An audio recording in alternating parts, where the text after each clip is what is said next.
Hey YouTube, what's going on? Malicious Intent here. I'm coming at you with a different video today. It's going to be a little longer than normal, probably upwards of 20 minutes.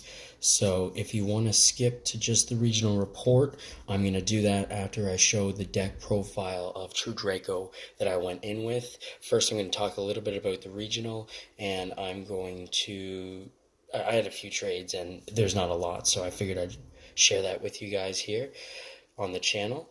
And yeah, we'll go from there. You'll see two True Draco profiles technically on this. I did make some minor changes after the regional to show you what I'm going to be playing for going forward in my local tournaments and perhaps another event in a few months' time whenever YCS lands. I think there should be a regional before that, either Oshawa or Toronto, but if not, then it would be YCS in September in Toronto. But yeah, I'm just going to jump right into this deck profile and talk about the regional. The regional is really fun. Again, for those of you who didn't see my last video, it's my first regional since 2014. So I had a lot of fun. I went with 3 friends from Ajax. I crashed overnight there, and then 3 of us went from Ajax on Go Transit to the Metro Toronto Convention Center. I met... there's 4 of us, so I met another 14, 15 people there between where I am now, Kingston, players from Peterborough, and players from Belleville. So it was cool. I got to see some old friends that I played in those communities for a few years, and we've still kept in touch since then, a few of them. So yeah, it was a good time all around. The deck did pretty decent. Before I get into the full tournament report, the deck went 2, 2, and 3. No one really slow played me to get those 3 ties. I did have one person thinking a lot on their own cards on the first turn, going into my what would have essentially been my second tie. It was against Pendulum Magicians. I believe it was my second tie, but with 11 minutes left on the clock, they spent 8.5 minutes building their board and, reading in depth every single one of their cards. So is that a slow play? Maybe not. Maybe it is. I'm sure some of you watching this thinking Pendulum Magicians taking 8.5 minutes for one turn is slow playing me into a tie instead of a win. But I can't decide based on that. Like, he could have legitimately been looking for an unbreakable board and trying to figure out how to make one going turn 1. So this is essentially my 42 card deck going in to the tournament. I made some last minute decisions at the regional, which I'll probably talk about during this deck profile. But it was 1 Dynamite Knight, 3 Ignis Heat.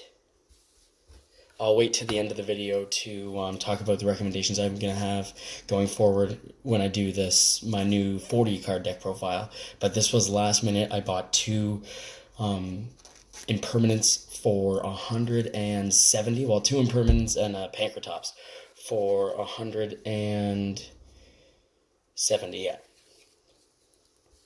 So 3 Majesties,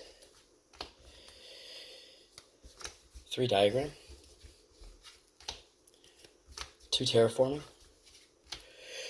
3 True Draco Heritage, 3 Disciples,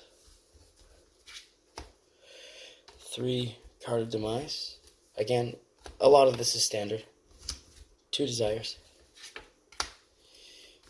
2 Polyduality, and then last minute my buddy Ty told me that from Ajax, when we were playtesting the night before, he got me to main deck 2 Solemn Strikes, and he was not wrong. It was pretty effective during the tournament. Sorry, I bumped the camera there. I've got 3 There Can Only Be One, 2 Summon Limit, 3 Monarchs Erupt, the card I bought last minute, one of the few cards I bought last minute, 2 Infinite Impermanents, 3 Apocalypse, 1 Return, and 1 Waterfall of Dragon Souls. Now, this card is going to be one of the cards I cut to bring it down to 40 cards, unfortunately. It did do work for me once. That's why. In the 4 times I saw it, I had a True Draco mirror match where Waterfall of Dragon Souls more or less won me the match probably 3 or 4 turns after the fact, but it was detrimental in my success against that mirror match, instead of resulting in a tie again or something to that effect. So that was my deck going in. That was the main. The side, we had Inspector Borders, which I have to say right now, I guess that was my Achilles heel in a sense.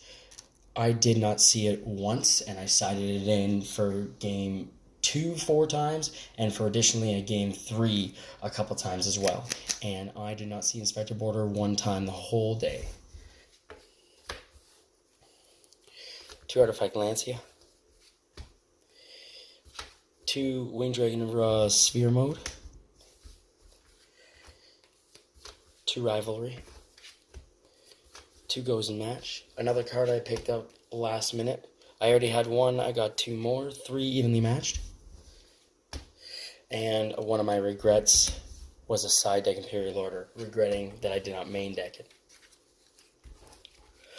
I didn't know really what the ratio of Sky Striker to Salamangreat would be.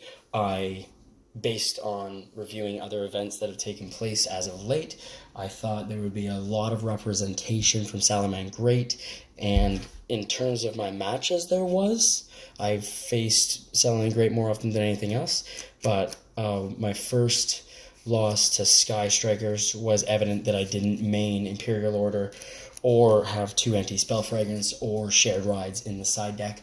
I just had the goes in matches and the Imperial that I would side in against them, and I think I saw the Imperial in one of the matches. I did not, and I saw the Gozen match in both matches, and the Gozen match was so detrimental to their success, and it led to, because of Gozen match, led to a tie, I believe my final tie against Sky Strikers.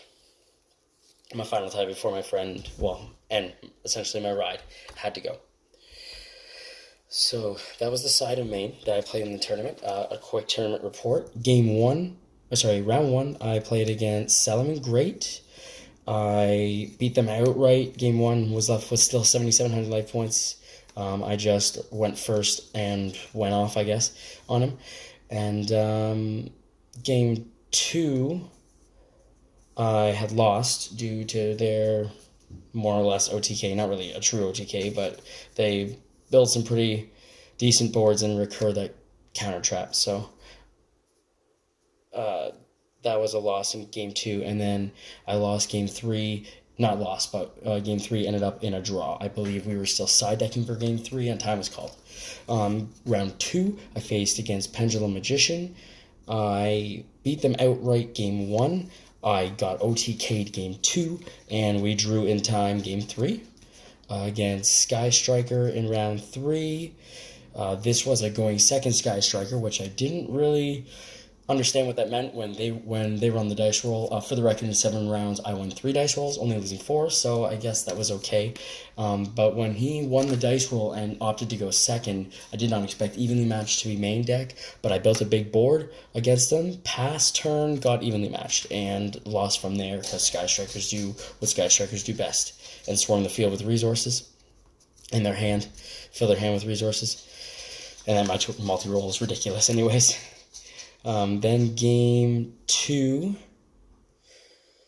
This is the round that I lost. I got 2-0'd by Sky Strikers because game 2, I Gozen'd them, and they destroyed Gozen with a Twin Twister, but they missed my second Gozen that I had face down as I opened 2 Gozens, Impermanence, one of my monsters, and I believe it was a Summon Limit. No, that wouldn't have been game 2. I would have decided out Summon Limit. I don't believe what the last card in my hand was, but that was the 4, and I went off a little bit. I built a board and had a few back rows. They Twin Twisted me to start their turn, missed the second Gozen, and I activated Gozen, and from there, I got no monsters. So I slowed them down to only having Ray on the field, and then he just kept poking me for 1,500 as I never saw a monster that duel. Nothing I sided, and nothing I mained. And he just beat me down with Ray. After 2 swings of 15, he brought in a second Ray on board, and 2 turns later I lost. So I got 2-0'd by Sky Strikers. That was 3 rounds. Round 4, I played against Salomon Great. It was a grueling, very long match, and I won in time by more life points. Round 5, this was that mirror match. I won game 1, and game 1 was won in time. My opponent had 3,025 life points to my 5,600 in time for game 1. There was just a lot of True Draco Apocalypse cutting monsters in half and trying to swing over them going on. Not a lot of too much destruction happening that was detrimental to the other team. Basically, this is the game that I won because of Waterfall of Dragon Souls. I started the game with a Majesty on the field, adding the Dynamite, and there can only be one. So for a good portion of the game, I was sitting on and protecting with my Apocalypse the Majesty Maiden, destroying spells, searching, destroying traps with Apocalypse. Like, I was surviving pretty well with the destruction to keep my hands on that one Majesty I had, because I only had the Dynamite in hand. And then, after a few more turns of that, gaining monsters with the effective Majesty, I drew into Waterfall of Dragon Souls. Again, the only duel this really worked out for me, it was a shuffle 3, draw 4. And that was pretty much win 3 turns later, because time got called, and I did manage within that 3 turns with that new hand to do it's 3,025, what looks to be about 3,000 damage, because he was up 67 to 55 for a lot of the game. I couldn't get damage through on him. The next round, Salad won game 1, and I won against Salomon Great game 1. I scooped game 2 to a board I couldn't beat, and I lost in game 3. And I just want to give a shout out to David Bowie. This guy I played with on a local level for the 4 years I was playing in Peterborough, 3 years living there, 1 year visiting on and off. And he and Andrew Pham, I guess, were the 2, I would say, best, most skilled duelists at that locals. I was probably in the top 4 or 5, I would say, at that time. We're talking 2012 I was there. Can't remember when I moved there. I believe it was 2011 to 2015 in total of my time there playing. But shout out to David Bowie. He was the one that beat me without going into time. That Salad in round 5, I believe I'm on, or 6. This is round 6. And he made a lot of really intelligent plays with that Salad deck to beat me out in game 3. It was a pretty close match, and I enjoyed it. But if any of you listening know who David Bowie is, he's topped a ton of events. Like, probably in the 5 years I've known him, he's top 4 or 5. So it was pretty fun to play against him in a regional setting. I don't think I've ever played him in a regional setting. And my very last match, at this point, I'm 2-2-2. My very last match I played against was a Sky Striker build. I got really lucky game 1 with opening a Gozen match and getting impermanence and strike all at the right times. So I won that game 1. And game 2, when the match was called, I was at 7,250. He was at 8,000, and we drew in time. I'd like to mention the only misplay that I remember doing in this tournament was against Pendulum Magician. I could have won game 2 and taken the win instead of drawing in time against them, but I made a huge misplay when we were down to like 5 minutes basically to start that. Sorry, we were down to 11 minutes to start that game 2. And after an 8.5 minute huge board turn by the Pendulum Magician player, I had a Dynamite and an Apocalypse in hand and an evenly matched. He had a Vortex Dragon on field, and for whatever reason, I just blurted out, enter battle phase, as opposed to setting the Apocalypse, sending it for Dynamite, having it target the Vortex Dragon, making it waste its negate, and then entering battle phase and evenly matching. Now, I don't know if that would have won me the match, because who knows if he could have recovered. He still had 2 cards in hand, I believe, and he still obviously could have kept one. He could have kept the Vortex Dragon with a big bot honor, 3,000 defense, I believe. So who knows what would have happened at that point. But that's really the only misplay I made was letting him negate the evenly matched without baiting out the Vortex Dragon. So outside of that, I had a really good tournament, I believe. Again, my ride left early, so I couldn't play rounds 8 and 9 for fun. Again, I was only 2, 2, and 3 anyway, so I wasn't going to top or even make that bubble.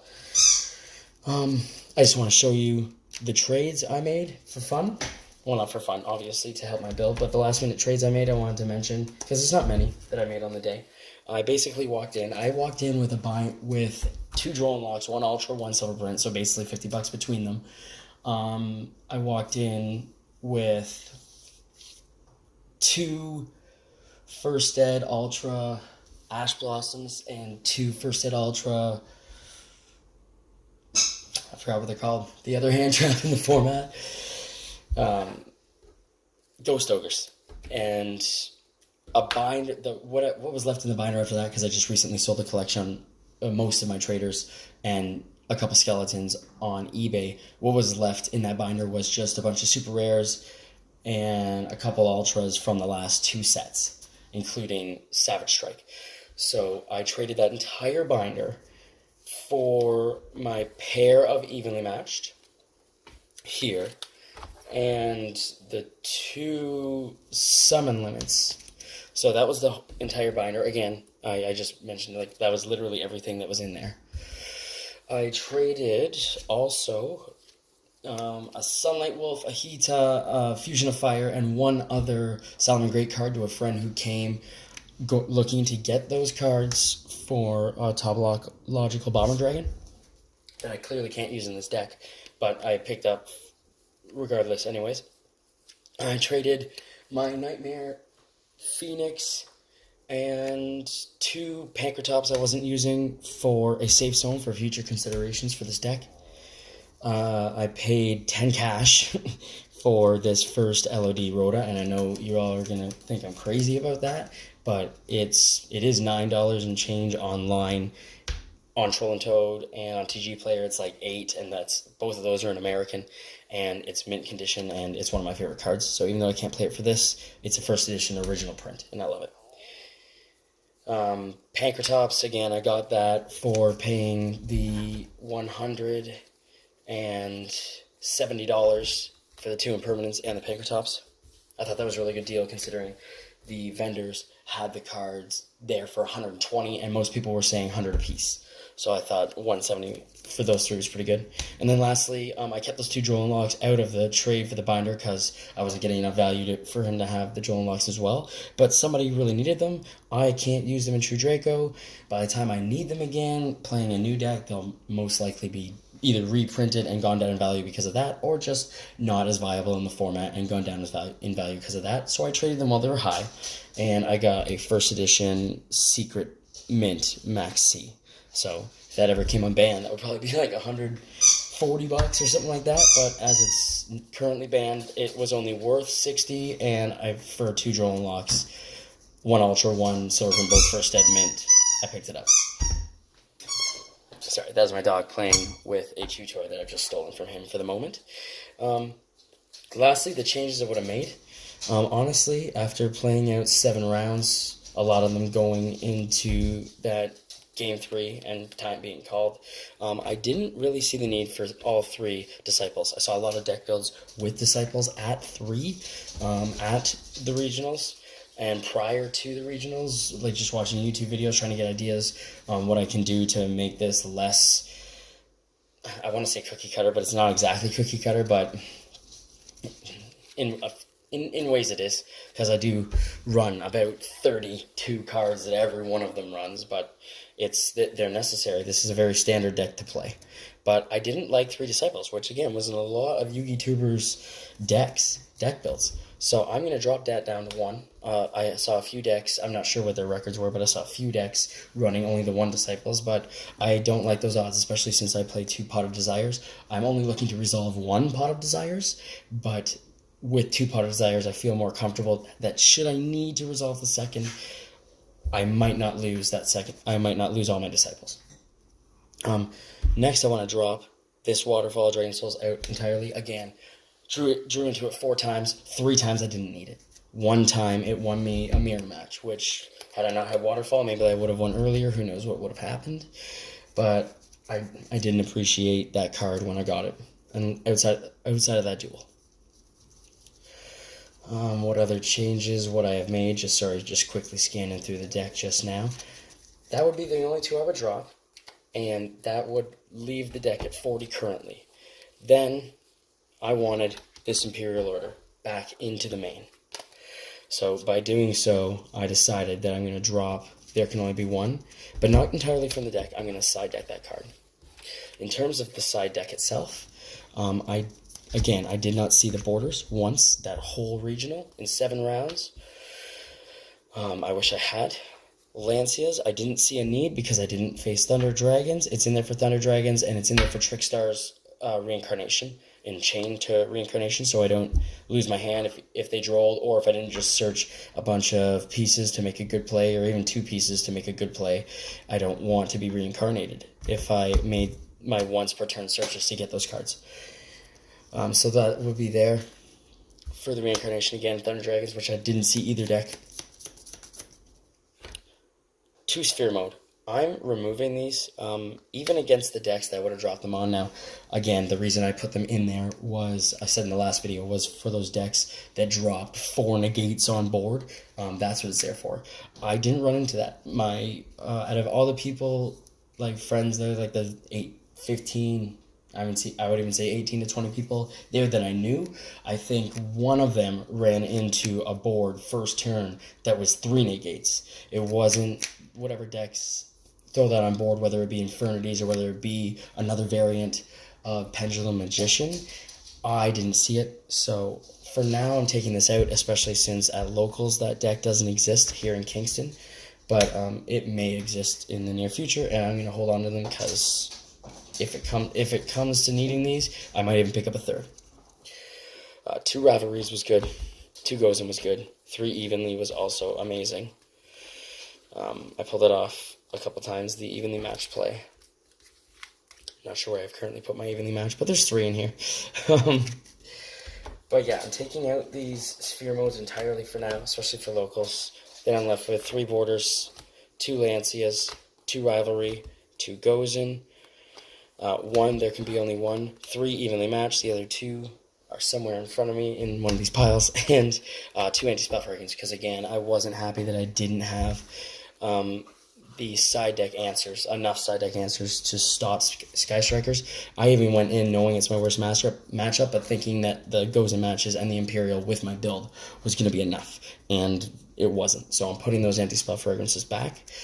And again, that leaves my deck. I'll just do a quick run through for you in this video with 1 Imperial Order, 1 True King's Return, 3 Apocalypse, 3 Erupt, only 2 There Can Be Only One, 2 Strikes, the 2 Summon Limits, wherever they have gone off to, 2 Disciples, 2 Duality, 2 Desires, 3 Card Demise, 3 Heritage, 2 Terraforming, 3 Diagram, 3 Majesty, 3 Ignis, and 1 Dynamite Knight for 40 cards in the build, along with the 2 Impermanents that I just mentioned that were somewhere else. There's the Summon Limits and the Evenly Matched. Alright, well, thanks for watching. Like if you liked this video, subscribe if you really liked it, tell all your Yu-Gi-Oh friends. Peace off.